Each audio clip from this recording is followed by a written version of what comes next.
we're doing practice test 62, game 1. And I'll go ahead and drop the directions in the chat for anyone who doesn't have that pulled up.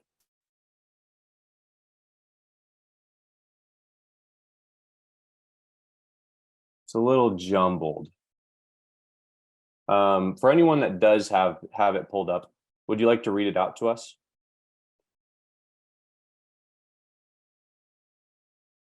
Just the first part. We don't have to do the conditions yet.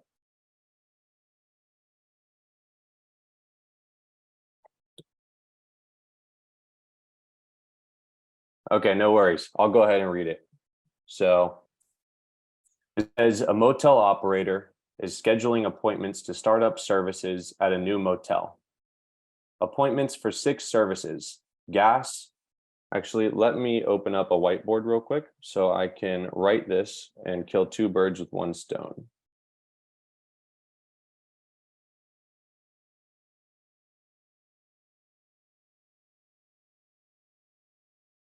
Should just take a second to load up here. Okay, there we go. Can you all see that okay?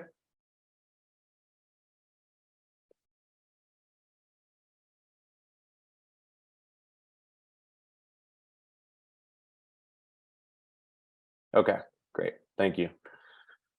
All right. So this is test 62, game 1. Also, my handwriting is not phenomenal. That's obvious. Could have been a doctor with how bad it is. So if there's anything that you can't see, just drop a message, speak up. Like I mentioned, anytime you want to come off mute and say something, that's perfectly fine. Don't mind keeping it casual at all.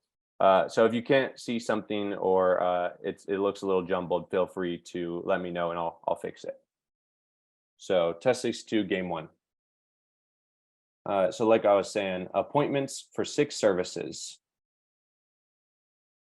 Gas, landscaping. So I'm going to go ahead and write these down. So we have gas, landscaping, power, satellite, telephone, and water.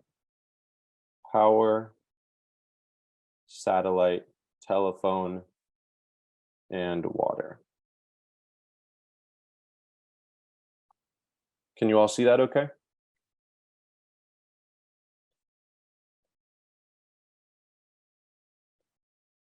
Okay. So now that I have that down, the first thing that I do is I go ahead and I look at the conditions and I want to make my own notation of what the conditions say. So, but before I do that, I want you all to get hands-on practice. So if someone could speak up, you don't have to do them all, but you're welcome to, but I'd like someone to just do one. So could someone just tell us how they would write out the first condition, what that would look like?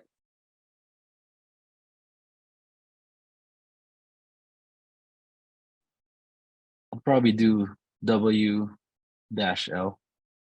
Sig, would you mind reading it out real quick?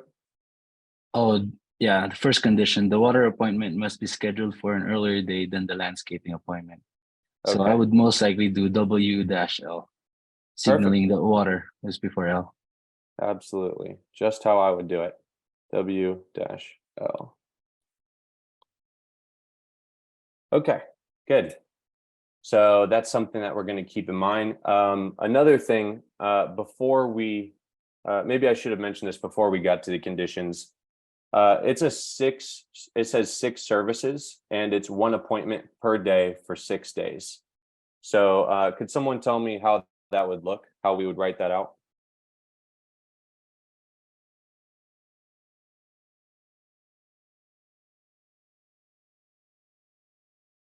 So it's 6 services and we're going to have 1 service each day over 6 days.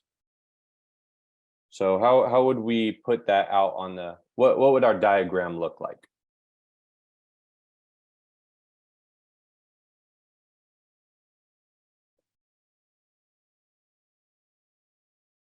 Okay, no worries. So Our diagram, yeah, perfect, Lacey's. So our diagram would look like this: 1, 2, 3, 4, 5, 6. So we have 6 services, 6 days, 1 on each day. So it's going to look like 1, 2, 3, 4, 5, 6. I just put the 1 in the 6 because I can just, look at it and know which one is which from that point on. So that's what's helpful to me. So now let's keep going with the conditions. Could someone read the second condition and then tell us how you would diagram that or write it out on your piece of paper?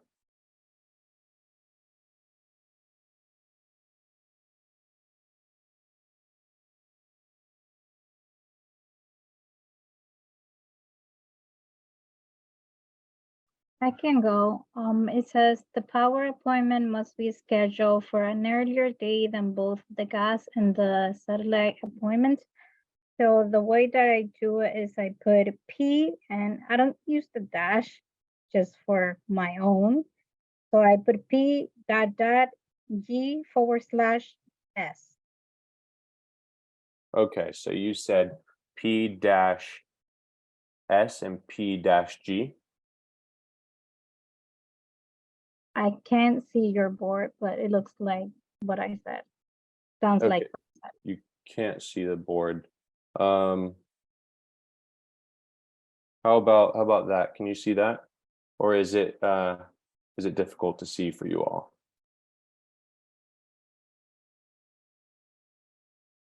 I can't see it. I don't know why.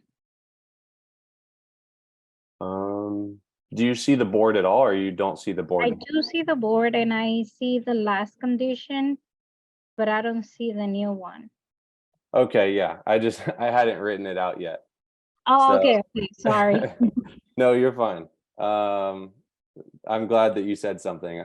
I appreciate you speaking up. Okay, so yeah, so you said P and then dash G and P dash S.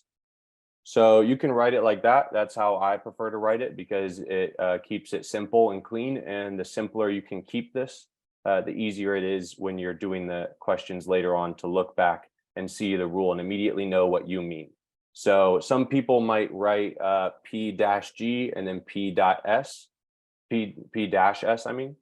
And if that's what you prefer, then that's fine too. But personally, I prefer to put it and just combine it. P dash G, P dash S. When I look at that, I remember that P has to go before both of them. So let's look at the third condition now. Would someone mind reading that for us?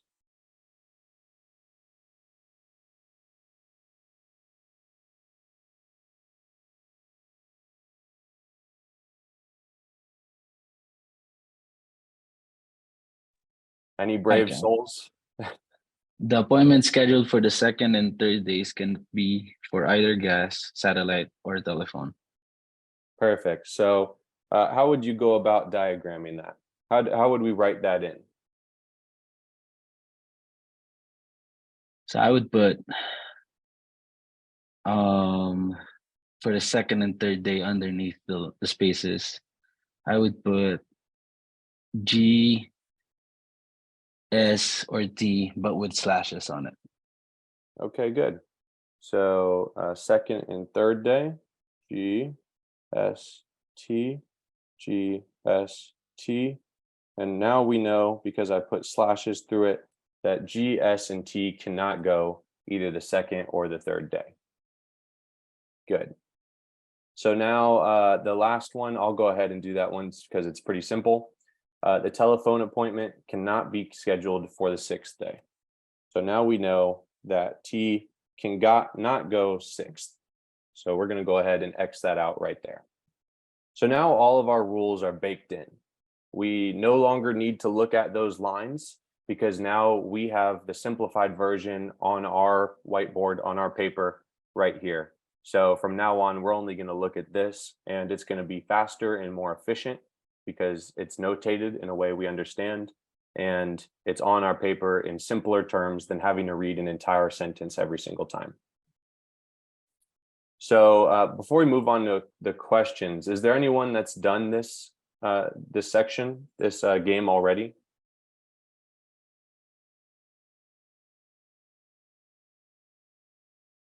And feel free to use I think there's like emotes. If you want to put like a thumbs up if you've done it already or anything like that, that's fine too.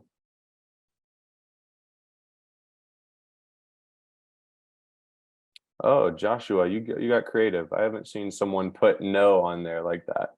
Okay, so I'm gonna assume that everyone else also has not done it, which is fine.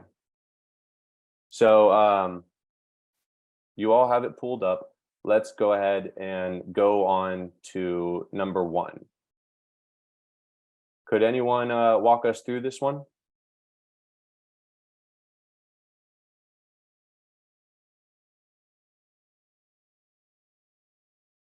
So this number 1 is a pretty typical number 1. I'm sure, yeah, you're absolutely right, Sig. It's a process of elimination. So number 1 is pretty much always the same. You're almost always going to get this question as your number 1 for any logic game you solve. And this one is, like Sig mentioned, a process of elimination. So it says, which of the following is an acceptable schedule of appointments listed in order from earliest to latest? So we're on this one, what we would do is we would look at our rules and we would compare our rules to the answer choice. And all we're looking for, the correct answer, is going to be the one that does not violate any of our rules. So this is almost always a gimme if you know how to look at the rules and understand the rules. So with that in mind, would anyone like to give it a crack?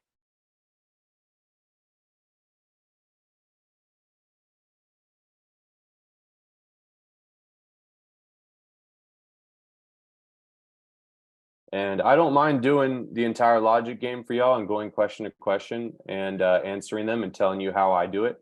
I can do that. I just think that learning the LSAT and learning in general is better spent when you are doing the practicing. So I'm here to guide it and you're practicing yourself.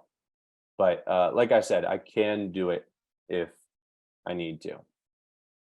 I just don't want to keep talking and annoy you guys. So. Yeah, I appreciate it. So if no one else wants to, I'm happy to have you do it too, Sig. Oh gosh, good, because somebody's saying.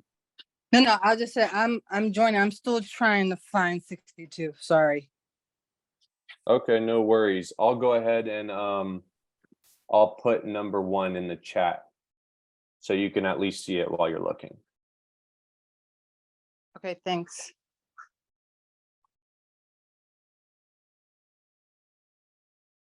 Okay.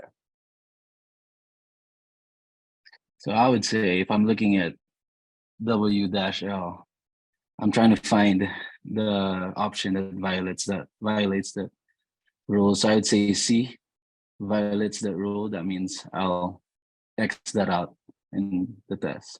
Yes. Option C. So I'll go ahead and write that out for everyone real quick so you can see it visually. So we have number 1, we have A, B, C, D.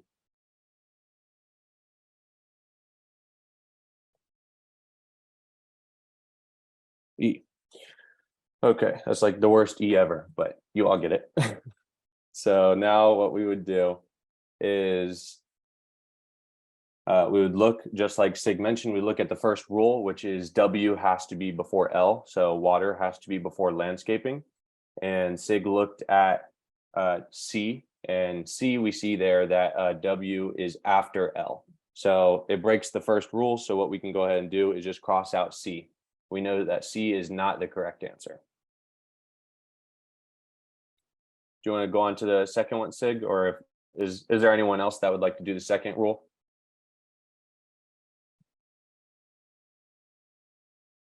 I can go. So for the second rule, P has to go before G and S. So letter A violates that rule. P has to go before G and S, and it's clearly after G. So we can go ahead and cross that one out as well. Good. Are there any others where P is after G or S?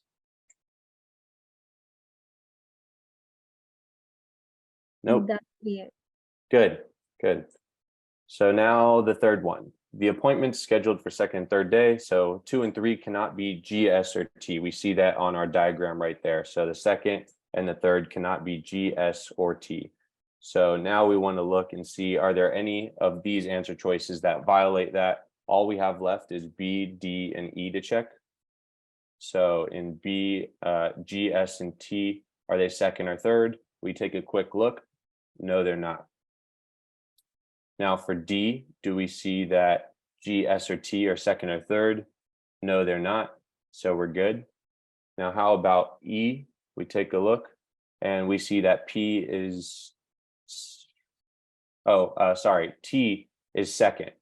So that violates a rule. So we can go ahead and cross out E on that one. So that just leaves us the last rule. And last rule, the telephone appointment cannot be scheduled for the 6th day. So we have on our diagram, T is crossed out on 6. So if we have B and D left, and when we look at B, we see that T is in fact 6th when it cannot be 6th. So that violates a rule. And by process of elimination, that gives us D. So when you're taking the real test, that's typically how I'll do it. And whatever is left, I pick. But if you want to go the extra step, you can then check all the rules to D as well once more. However, if you've confidently crossed out the rest and you've seen that they violated rules, then you can rest assured that the one that's remaining is the correct answer and move on. Are there any questions about number 1?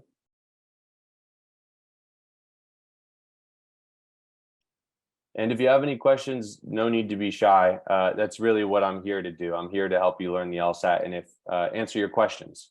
So think of this as a one-on-one with me, and how you would ask me questions on a one-on-one, you can do that here as well. That's perfectly fine.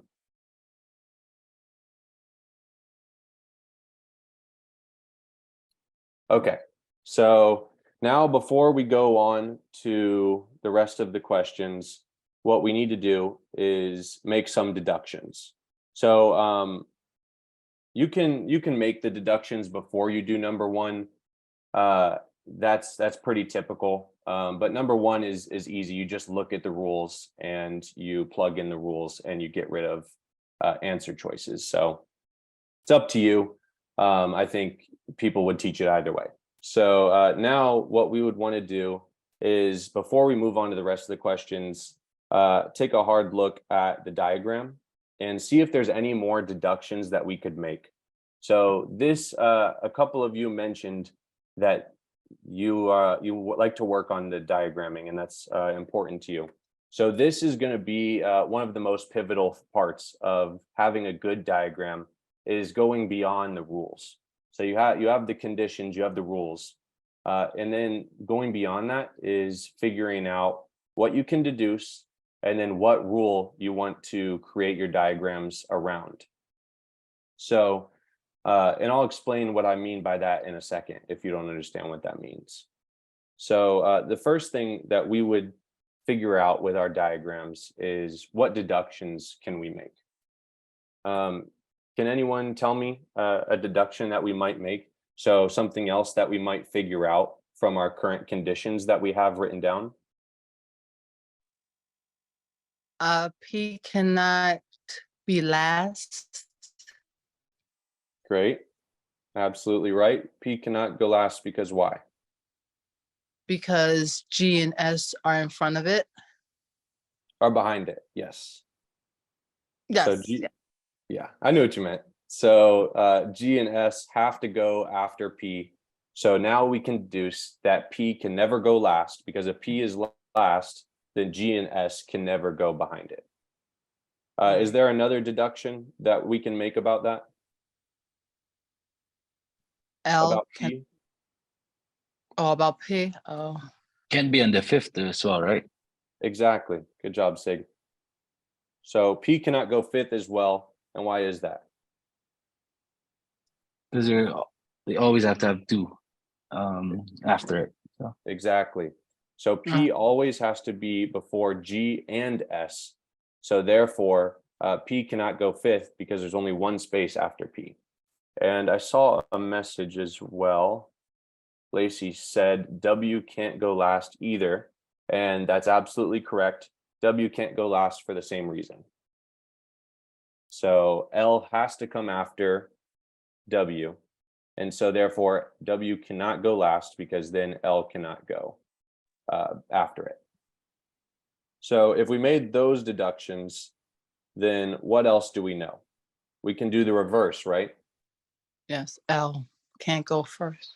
Yep, great. Good job. And what else can't go first?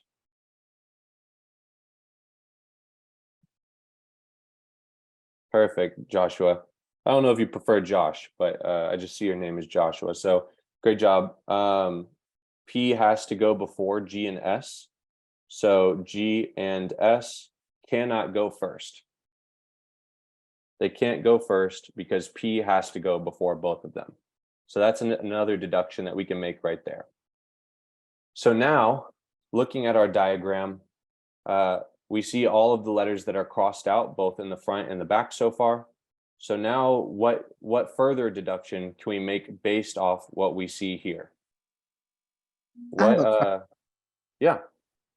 I know I missed it and I apologize, but can you explain why G and S cannot go 2 and 3? Yes, Or- so Or was that in one of the conditions? that's one of the conditions. Okay, all right. Yeah. That's So that's the third condition. And it says the second and third day cannot be G, S, or T. okay. Thank you. No problem. Okay, so now looking at our diagram, I think the part that draws my eye the most, because we're now in this mode of we're trying to figure out what deductions can we make. So I'm thinking I want to rule out as many letters as possible from this diagram, because the more letters I can rule out, the more I can plug into the diagram.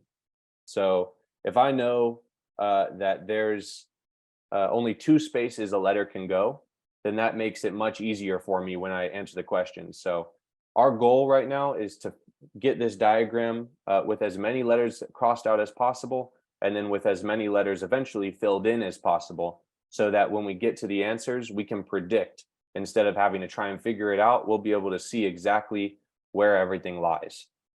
So looking at the first 3 spaces here, can someone tell me what we see? What draws the eye here? P can go in, you can put P in several different spaces. P and W. Okay, so P and W aren't in the front, but I'd like you to talk to me a little bit about what do we see can't go in the front?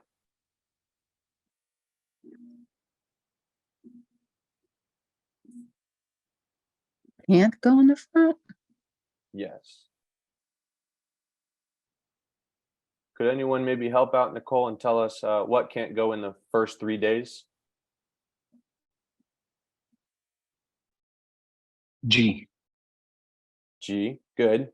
And what else? S. Perfect. So here's the deduction that we make now. Since we now know that G and S can't go in the first 3 spaces, we look at the last 3 and we know that it has to go in the last 3 spaces. So that means 2 out of the 3 last spaces are going to be G and W. So that's kind of a big deduction to make, because now we know that 2 out of 3 of the last 3 spaces, the last 3 days, 4, 5, and 6, at least 2 of those are going to be G and W. Is there anyone that doesn't understand that? Can you repeat that again? And also, I have a question. Wouldn't S be also considered as part of those places? Oh my goodness, I am so sorry. Thank you. No, don't worry. You're absolutely right, Lacey. That was not supposed to be W. I don't know why I said that was W. I must have just looked there. It's G and S. Sorry. Good call. So G and S are both in the first three. And so we know that G and S have to go in the last three because the third condition says G, S, and T can't be in day 2 or day 3. So we crossed out G, S, and T on day 2 and day 3. And then And the other, is that how you would write it? that's exactly how I would write it. Yep. On top of the middle. Mhm. Okay. Yeah. So I'm just doing that for right now because I want to remember that G and S have to go in the last three. So I've just put it kind of hovering over the last three.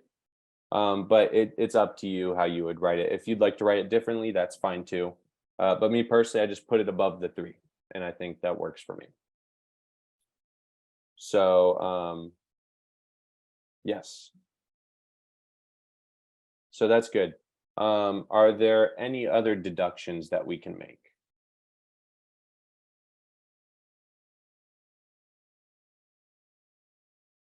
I believe there's something with W we can do here.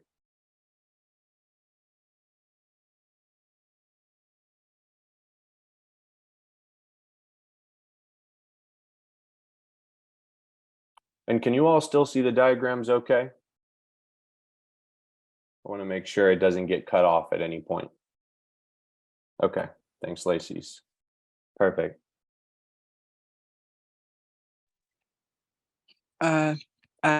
Okay, now I can see it. W, you want to know what can we or what we can't do with W? Is that what you're asking? Yeah, I'm asking, are there any other deductions that we can make with W? So is there anything else that we can do with W? Jasmine, you said yes. Would you mind elaborating on that? I was just saying just in regards to me being able to see the board. Okay, thank you. No problem. I'm taking a shot at here, but with W, that means first 3 spaces. Yes, perfect. Could you tell us why? Because you're allocating G, S, and L Perfect. Yeah, good in the job. last 3 spaces here. Yes, that's right. So that means that W has to go in one of those first 3 spaces. So I put a line there after the third space and I put W to the left. It's getting a bit jumbled here, but you know, I can still see it. And if you all want me to fix it up, I can fix it up. But this is pretty much how I would do it on the real thing. I would do it just like this. So W goes in one of those first 3 spaces, G and S goes in those last 3. And I believe that's all the deductions we can make. So now we have to figure out what rule we're going to use or what condition we're going to use to create our worlds around, what we're going to base our worlds on. So we have 4 rules. We have W before L, P before G and S, T cannot go 6th, and GST cannot go 2nd or 3rd. So those are our 4 rules.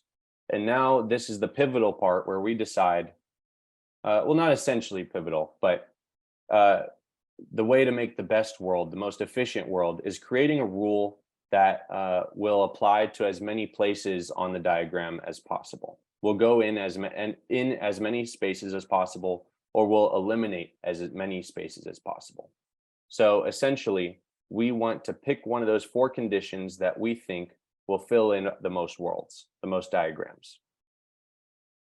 So could one of you tell me which rule you think that would be? Which rule, what we should base our worlds around?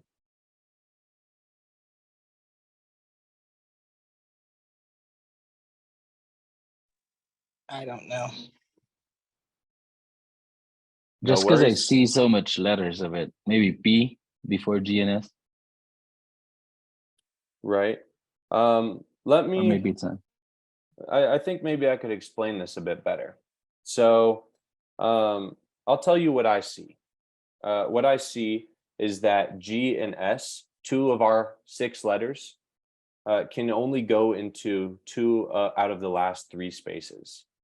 So when I think about it that way, I think that there's only 3 different ways that G and S could be there. So let me explain it this way. G and S are interchangeable according to the rules.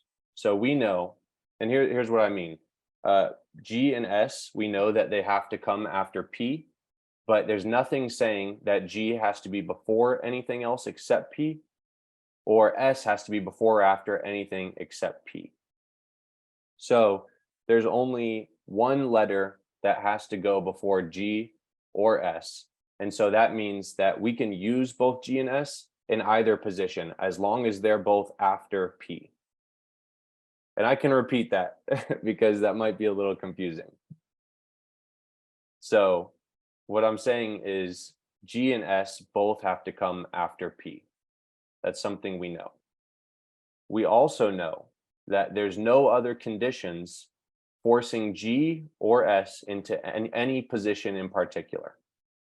So we know that G and S can't go in 2 or 3, but there's nothing saying G has to be 4th or S has to be 5th or anything like that.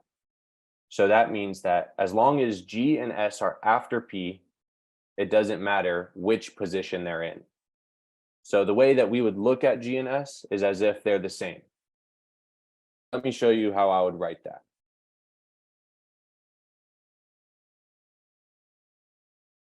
So first I want to draw this diagram again. 1, 2, 3, 4, 5, 6. And because there's only 3 ways to write out G and S, I'm going to do it like this.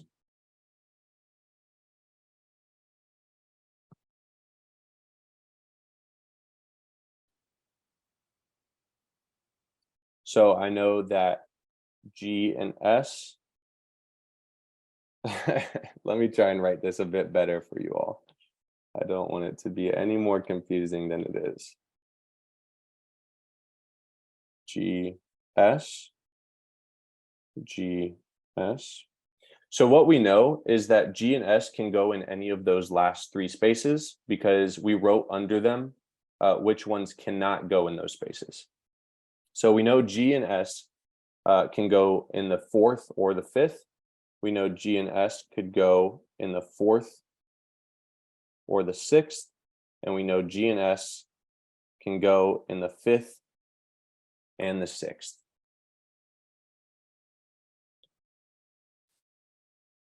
Does that make sense?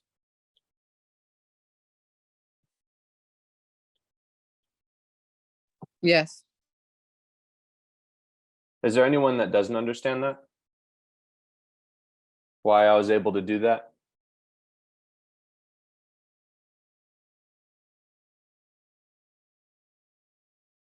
So you're saying on actual test day, you would do the game just like this? Exactly like this, yes. Okay. So what we're doing now is we're eliminating the letters. So we have, I'll write it out again, G, L, P, oh, it took my letters, G, L, P, S, T, W. So let's go ahead and get rid of these little ones. So now, so these are essentially what I've drawn out to the right here in this area here. What I've drawn out is it's called baking the rules into the game, So instead of having these rules off to the side, what we're trying to do is we're trying to use the letters that they've given us and we're trying to incorporate them directly into our games. So what we have here are real possibilities of where G and S could be. And these are the only possibilities of where G and S could be. So instead of having what we had before, which is G and S crossed out multiple times, now we have it plugged in as the only places that G and S can go. So we have it written into the 3 possibilities. There's no other possible places that G and S could go except these places right here. Does everyone understand that?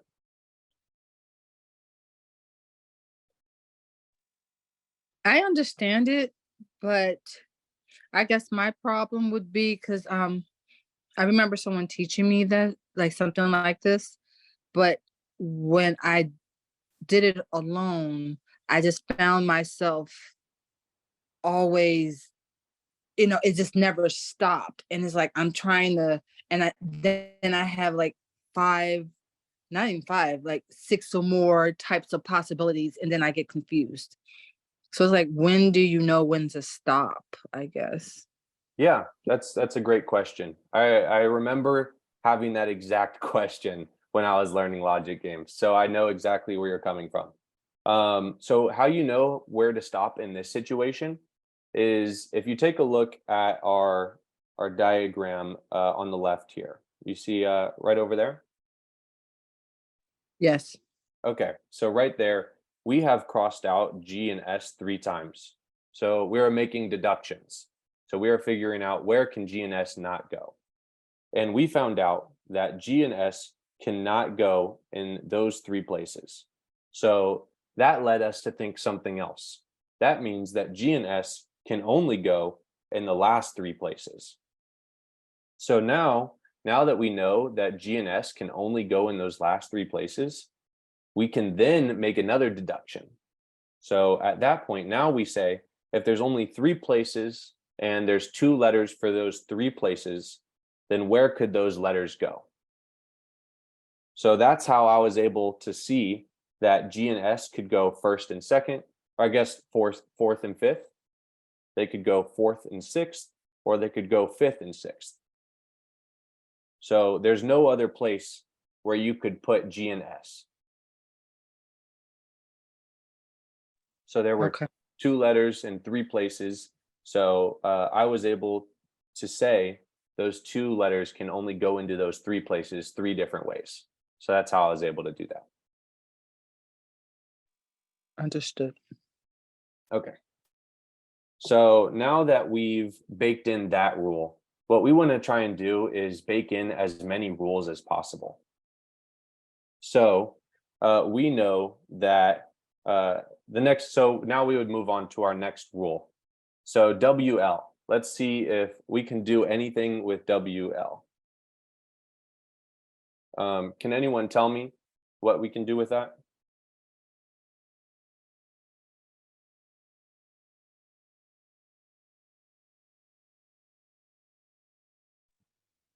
It actually might help before we do that. What I do is I cross out G and S up here. Yeah, oh, it keeps taking it. Okay. So now that we've used G and S, I know that G and S are done. So as soon as I do that, I go to the top and I just cross out G and S. Just like that. So now we know that we only have L, P, T, and W. So we know that P has to go before G and S. That's from our rule that we have written right there. So that means to me that P has to go in the first 3. P has to go in the first 3. It has to go before G and S. So there's no room for it to go back there, aside from this bottom one. So this bottom one, P could go right there. So we know that P, it has to go in the first 3, except in this bottom one, it might go fourth. So it could go anywhere in the bottom 4. Everyone good with that? Yes. Okay, so we know that P has to go in those places. Now let's worry about W and L. So we know that, what can we say about W?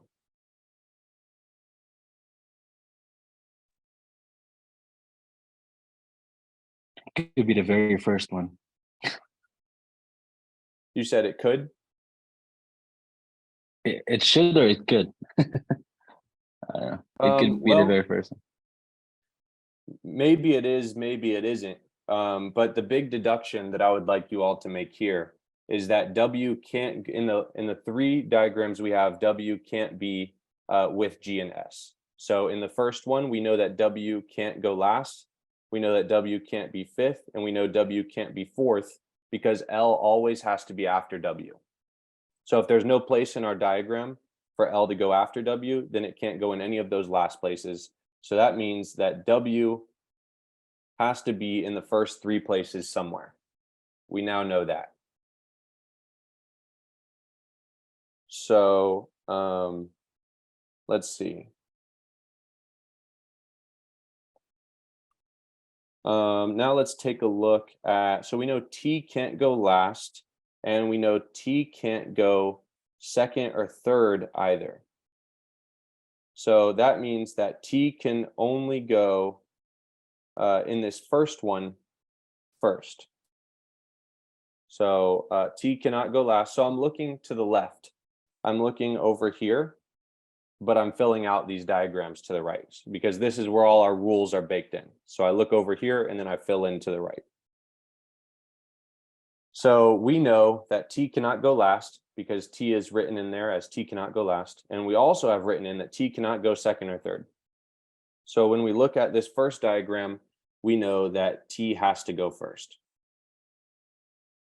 So what does that leave us with?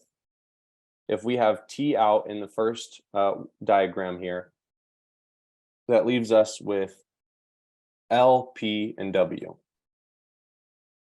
So W or P could either go second or third. Right. So why is that? So as to not violate the rule. Yes. So that's a great deduction, Sig. So what we know is that P, that's a terrible P, sorry. We know P and W have to go second and third. And we know that because when we look at our rules, P has to come before G and S, and W has to come before L. So L can't be in the second or third spot because then that would push P back behind G and S. So we know that P and W have to be up here, and that forces L to be last. And now what I would do with P and W is put a little line there, just like that. And that lets me know that they go back and forth. So that means that P and W, either of them could be second or third. Are there any questions on that? No. Okay. So that's our first world. That one is completely filled out. We're good to go on that diagram. Now let's move on to the second diagram. So we know that we have L, P, T, and W. What deductions can we make from here?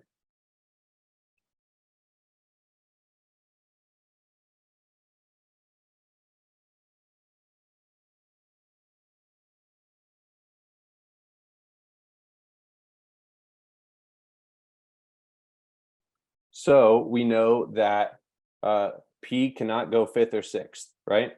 So we know that P has to be one of the first 3. For right now, I would just put it up here. I know P has to be one of the first 3. That's one less letter I have to worry about for right now. So P cannot be in that 5th position. We also know that W has to come before L. So we know that W cannot be in that 5th position. So we know that W has to be in one of those first 3 positions as well. So that's P and W in the first 3 positions. We're filling this out slowly. So then that leaves us with T and L. What we know is that either T or L has to go in that 5th position, because we know P and W have to be in the first 2. So that leaves T or L, and L can't be first. So that means that we can either have T or L in that 5th position. So what I would do here is called a split. I'm not sure if you all are familiar, but I'll teach it to you briefly. There we go. Okay, so what I would do here is I would go ahead and put a line here and draw another 6, because I want to have, and I'm going to copy it. So I'm just mirroring it, basically. I'm copying the same thing on the left and the right. So I have G and S in the same places. And we know that P and W are in those first spaces. So what I would do here is I would put one with T and one with L. So now I know that those are going in those spaces. Those spaces are now filled. So what that leaves us with is on the left, WPL. And we know that W has to come before L. So we can have L in, it looks like the second space. Yes, we can have L in the second space or L in the third space, but we can never have L in the first space. So can someone tell me how we would fill this one? We have P, W, and L.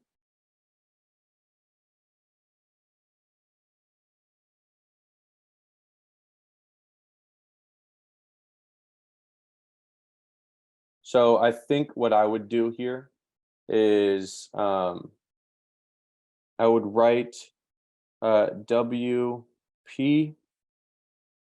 and have them go back and forth.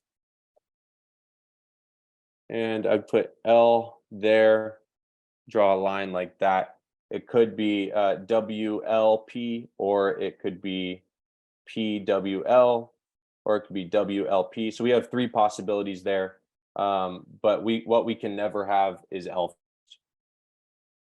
So that's what we know. Or if you'd like, you could write L underneath and cross it out. So you could put like L like that and cross it out. So you know. So that's how we would fill out the left one. On the right one, we know that T cannot go second or third. So that forces T into the first position. And then that leaves P and W. And those go back and forth. It doesn't matter which is second and which is third. Any questions about that? Okay. So now we're going to look at this final world that we have here, this final diagram, and we're going to see what deductions we can make here. So we know that T cannot go second or third, so that forces T into the fourth or the first position. So what we could do here is we could go ahead and split it again.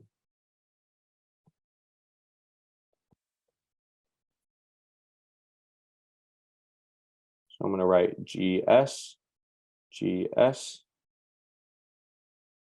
And we know that T has to either be first or T has to be fourth. So that's how I would write it, just like that. And that leaves us with, so we kicked out G, S, and T. So that leaves us with L, P, and W. L, P, and W, L, P, and W. And we know that L has to go after W.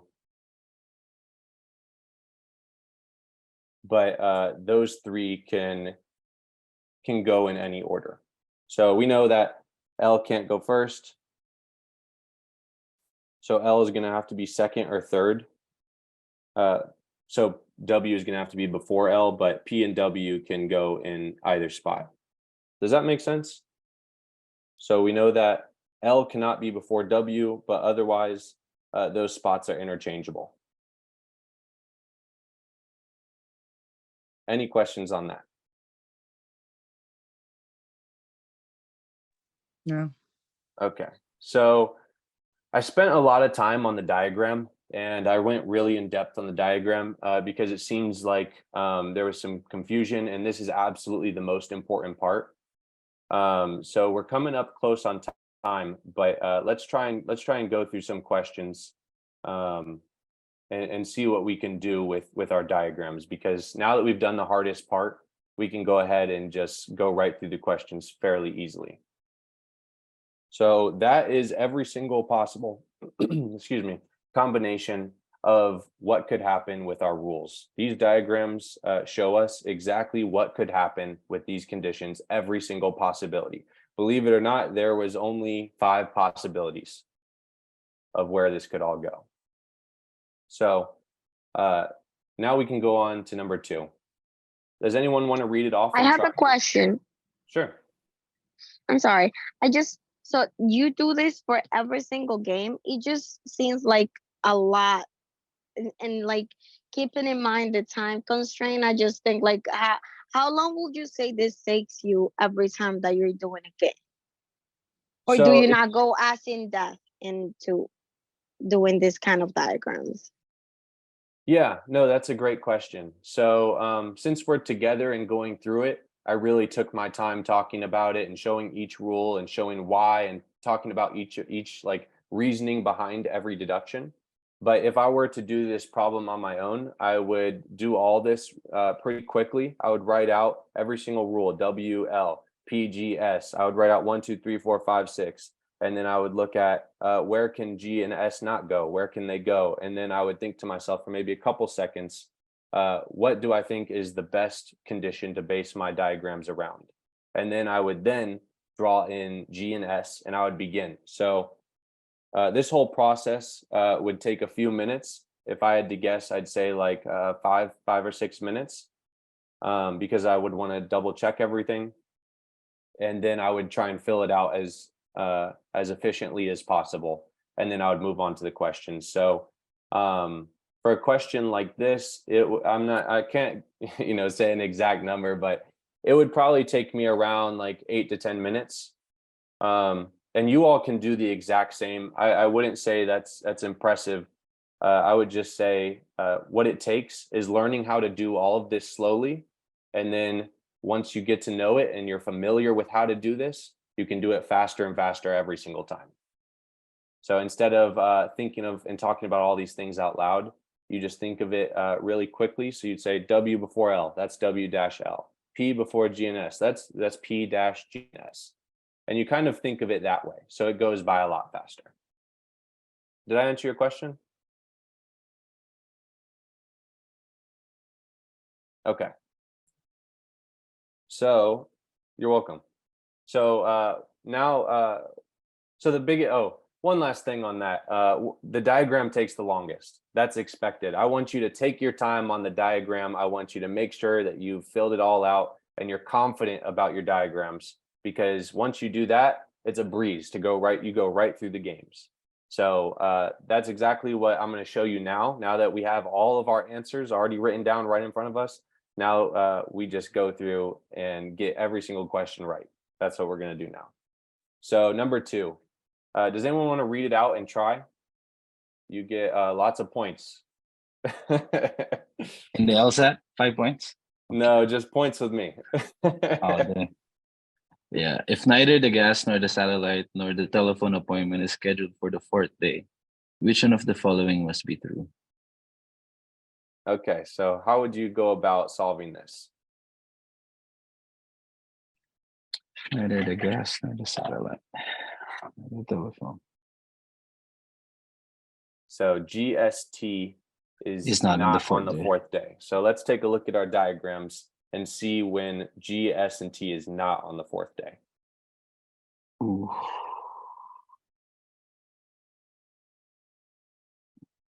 I'd say the closest is the 3rd world. That's right. So if we look at the top left, if we look at that one and the one beneath it, we see that G and S is on the 4th day. The one below it, G and S are on the 4th day. The one to the right over here, G and S are on the 4th day. And then the one below it, we see that T is on the 4th day. So all of those violate this rule. So we know that this question does not apply to any of those diagrams. This question can only apply to the diagram where the arrow is pointing, because that's the only one where G, S, and T are not on the 4th day. Cool. Now let's go through the answer choices. Sig, you want to give it a shot? Oh, I'm trying to fill up my diagram for you mean answer or just read it right now? Let's rule out the answer choices and figure out which one is the right one. Sure, the gas appointment is scheduled for the 5th day. It must be true, right? So there's a difference between can and must.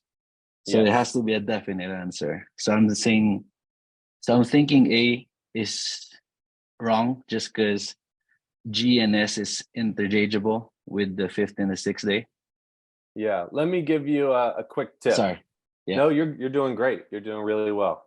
A quick tip for everyone here is that when it's a must be true, that means that on every diagram where those things apply, so G, S, and T are not on the 4th day. So on every single diagram where that applies, which this time there's only one diagram, right, where that doesn't apply.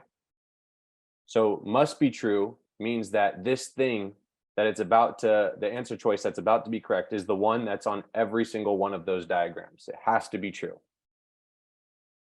So when we look at our diagram here, we see that G and S are interchangeable on the 5th and 6th day.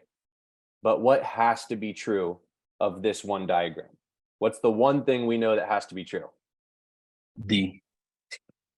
Right, right. Sorry. So you're good. So that's exactly right. T has to be first. It's the one thing. So on a question like this, I would look right at it and I would say, what has to be true? I look at the diagram. Well, G and S, they're interchangeable. It doesn't have to be true that either is 5th or 6th. G does not have to be 5th, or S does not have to be 5th or on 6th. So that would tell me the only thing that has to be true is T has to be first. That's the one thing that we put on there that we absolutely know T has to be first. So PWL, they're up for talk. They're up for discussion. We're not entirely sure where they go. We know an area, but we know that T has to go first. So I would be able to look right at the answer choices. I would look, where is T first? Oh, it says T has to be first. Okay, D, that's the right answer. So that's exactly how I would do it. So you can get through these games really quickly if you look at your diagram first, you're confident about your answer, and then you go to the answer choices. So what I would do is I would go there, I would say, okay, D's the right answer. I would go through them anyway, and I would say, okay, let's look at A. G must be 5th. No, G doesn't have to be 5th. G could be 6th. Okay, that one's not it. B, the power appointment is scheduled 3rd. No, power appointment could be 2nd. So this is what I would do. But I would know the answer right away. Are there any questions about how we were able to figure that one out?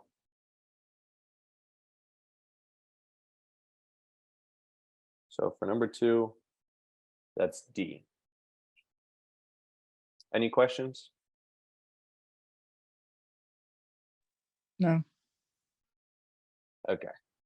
Now we're going to go on to number 3. Would anyone like to try this one?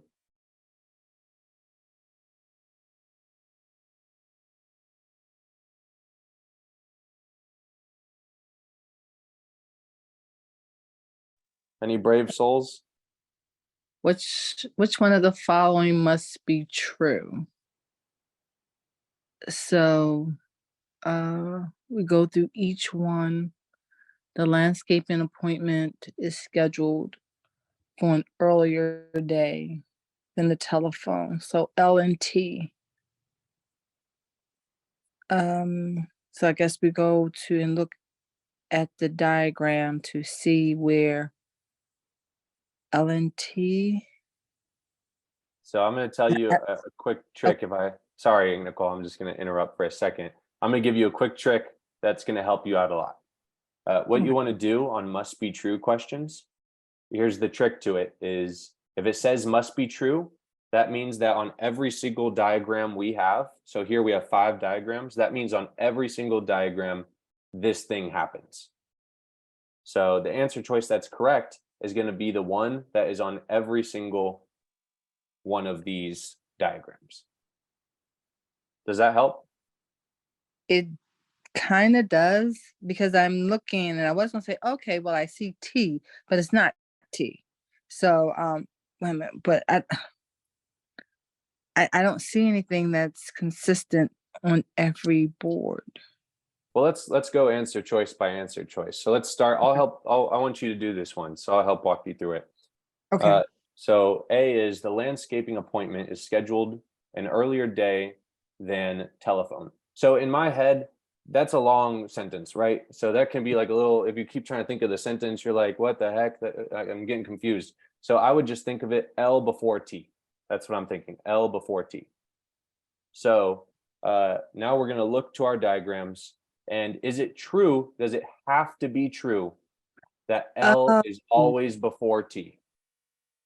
No, it's no. Oh, now Okay. I know what you mean. Okay. Okay. Yeah, awesome. Okay. So so why is that not true? Because there are times where T is before L. It's not consistent, like you said, on each. Perfect. Yeah. Okay. I Perfect. got it. Yeah, Okay. great job. That was awesome. Okay. So now let's do the same thing with B. The power appointment is scheduled for an earlier day than the landscaping appointment. So again, long sentence, kind of confusing. P before L. That's how I think of it. P, does it have to be true that P is before L? It doesn't have to be. Doesn't. Well, isn't there a rule about that? Wait a minute. So take a quick look at our diagrams. And is there any time when L could be before P? Yes, in the last game,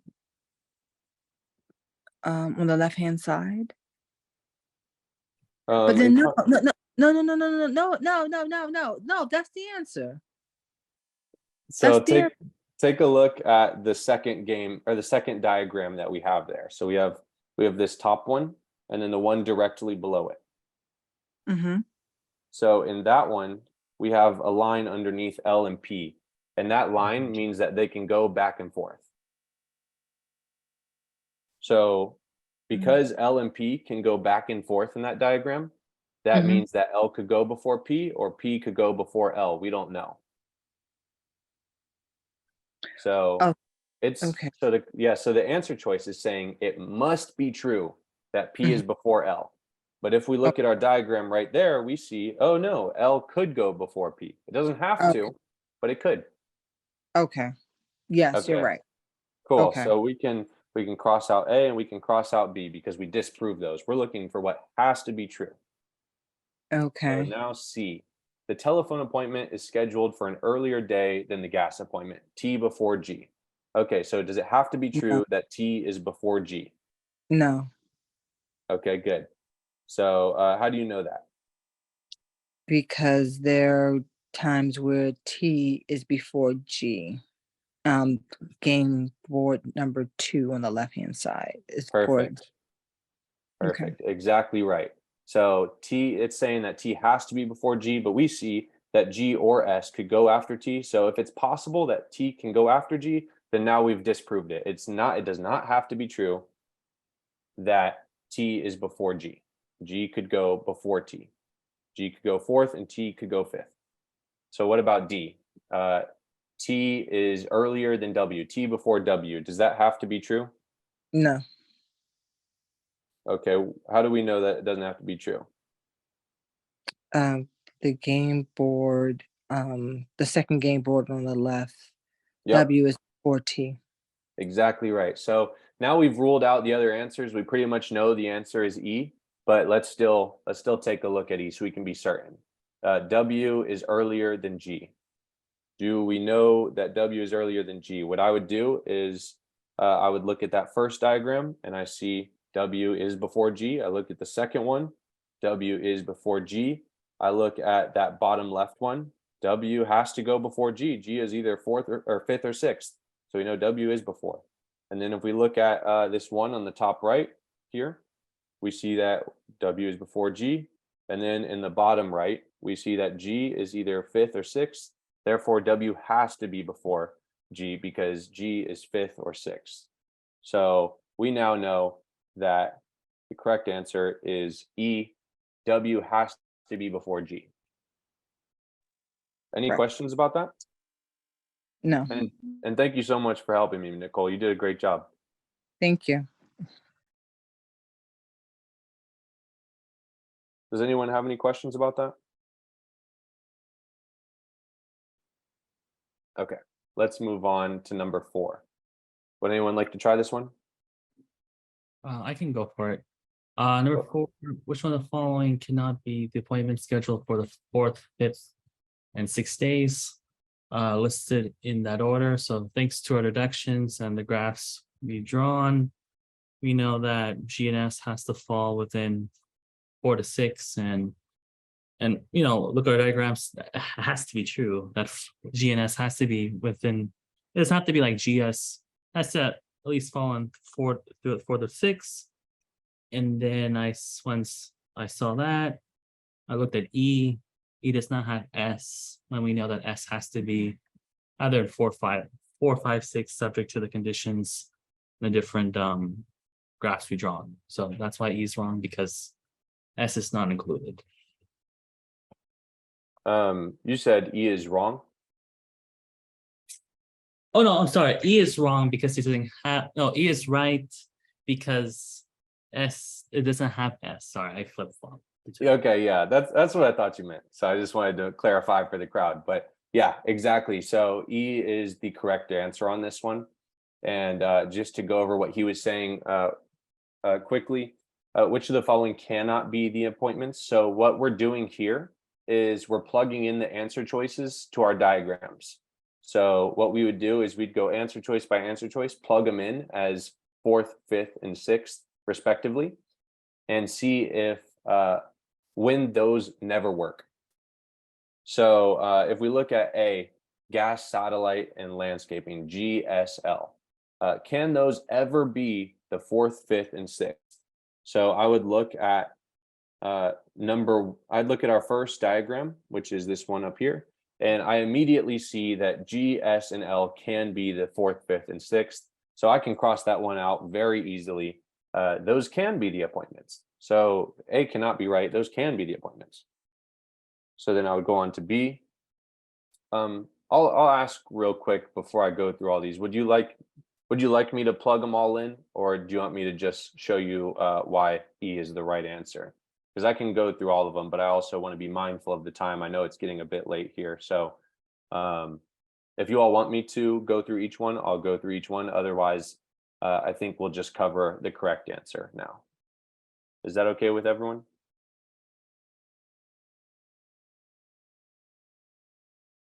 Okay, great. Thanks for the responses. I appreciate it. So number 4, E is the correct answer, water, gas, landscaping. And let me tell you why. So we're looking for W, G, and L to ever be 4th, 5th, and 6th. We want to see that W, G, and L can never be 4th, 5th, or 6th. So now I look at my first diagram. Can I have W, G, L? No, I can't. In this one, I can't have W, G, and L. I can only have G, S, L. When I look at the one below it, can I have W, G, L? No, I can't. When I look at the bottom left one, can I have W, G, L? No, I can never have that. I have to have G and S. So that can't leave room for W or L. So when I look at the top left, W, G, L, no, I have to have G, S, and L. And then I look at the bottom right, this one over here, and can I have WGL? No, I can't. I only can have T, G, and S. So I know that WGL can never be had 4th, 5th, and 6th in any of these diagrams. So I can go ahead and pick E as the correct answer. Any questions?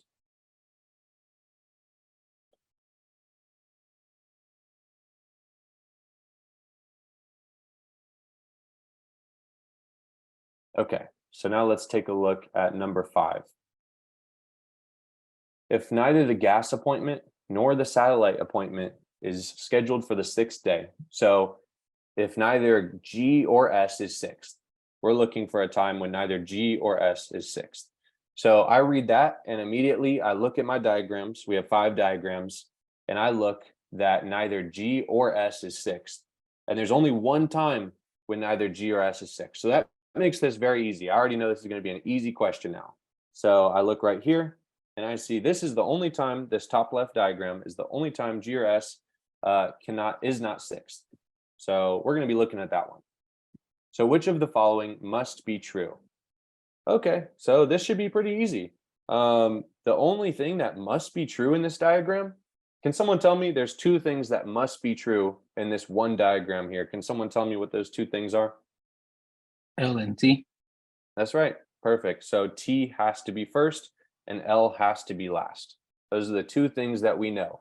So now going into the answer choices, I am thinking it's going to be one of those. Either T has to be first or L has to be last. So the answer choice that's correct is B, because L has to be last. That's what it says. L is scheduled for 6th. We know that must be true because L cannot change with any other letter on our diagram. G and S can switch places, P and W can switch places, but L cannot. So if, and the reason that it's that answer and not T is first is because they purposely left T off this one. Because if one of our answer choices was T is scheduled first, then we would have 2 correct answer choices. So that's why they only gave us 1. So we went and picked B. Landscaping is 6th. I'm moving a bit faster now. I think you all have a good grasp of the diagram, so I'm moving a bit faster and trying to be mindful of time. But is that clear to everyone? Is there anyone that has a question about that, or does that make sense to everyone?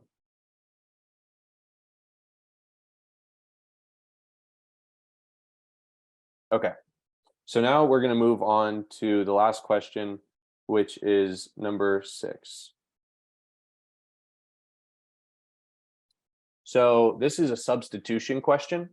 And for me, substitution questions can be the hardest questions. They're usually a pain. This one, I feel like it can be a little confusing, but I hope to explain it in a way that makes it less confusing for you all. So what we want to do is, first I'll read it and then I'll tell you my strategy for solving it. And then we'll go ahead and try and solve it together. So which of the following, if substituted for the condition that the telephone appointment cannot be scheduled for the 6th day? So again, I always just summarize. So we're substituting out the condition that T cannot be 6th. So that's one of our original conditions, one of our original rules is T cannot be 6th. So we're now subbing that condition out for something else. Okay. Would have the same effect in determining the order of the appointments. So we know that T cannot be 6th. So now we want to figure out how can we substitute that out for something that will have the same effect on our diagrams. So you can almost treat this as a must be true type question. So what we want to do, and what I think the best strategy to approaching this is we look at each answer choice and we want to see if that has to be true. So I think we start from, I want you to learn this, but I don't want to waste too much time. So let's just look at a couple wrong answer choices and then we'll look at the right one. Because I feel like it's essential to understanding this sort of question. So let's look at E first. Either the gas appointment or the satellite appointment must be scheduled 6. So we're thinking, can we substitute this out and it have the same result on our diagram? So would our diagrams be the exact same as they are now if we changed out T being 6th for this rule, G or S being 6th? So what I would do is I would think, okay, so if that is our new rule, G or S has to be 6th. Let's take a look at our diagrams. Does G or S always have to be 6th?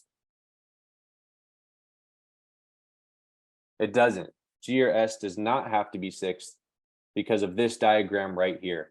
So that can't be our new rule. We can't substitute that rule for this rule because we see here that one time that's not true. And if it was a rule, it would have to be true. So that can't be the right answer. So I would immediately be able to cross out E as incorrect because we cannot substitute that out. So let's take a look at, we'll look at C now. C, the T must be before L. The telephone appointment must be scheduled for an earlier day than the landscaping appointment. T must be before L. So now I would look at our diagrams and let's see if that always has to be true. Does T always have to be before L?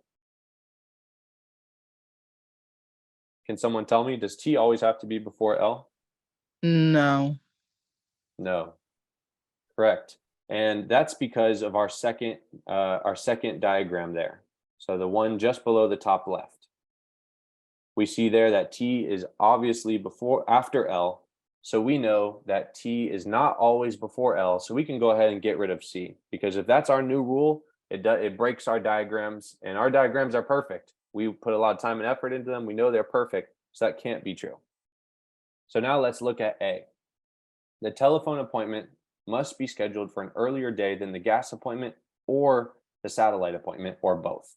So we know, so this says T has to be before G or S or both. So let's look at our diagrams. Is T always before at least G or S? So we look at the first one, T is before G and S. If we look at the second one, T is before G or S. The third one, T is before both of them. And if we look at the top right one here, T is before both of them. And if we look at our last one, the bottom right one, T is before G and S. So it looks to me that we can swap out that rule for our current rule. T cannot be sixth, and we'll end up with the same results. Because if T is at least before G or S, then it can't be sixth. And in every situation where we plug it in, it works. So if that must be true, if we treat this substitution question like a must be true, that must be true, then it works in all of our diagrams, and that ends up being our correct answer. So that's the toughest question in many logic games. And if you can think of it this way, then it'll help you get it right. Are there any questions about that? Do you treat all substitute questions as must be true? That's how I would start it. So I would always start it by looking at it as a must be true. I would always approach it thinking that I'm looking for the answer choice that must be true. And if any of the others break the rules, then I would take all those out. Now, there's some times where there's another answer choice that fits kind of like this one. So in that case, you have to think about it a bit more. So maybe it applies in all the situations, but it doesn't do another aspect of the rule that was originally in there. So our rule here is T can't be sixth, but if it said T can't be fourth or sixth or something like that, a little more complicated, then maybe I would find a different answer choice that one of them talks about only the sixth and not the fourth as well. But on the vast majority of problems, if you just think about it as must be true and you approach it that way, you're going to get that one right. But that's one of those questions that even the people that get, the 99.99 percentile, they'll still miss those sometimes because those are a pain. And I think LSAC knows that. Yeah, no, for sure. Are there any other questions about the game in general, about our diagrams? Any question whatsoever? No. Okay. So that's everything for today. I hope it was helpful. I'm really sorry about going over time here. I hope I didn't inconvenience any of you. I wanted to be very thorough, and I think I might have been a bit too thorough. So thank you all. I hope you were able to learn something, and have a great night.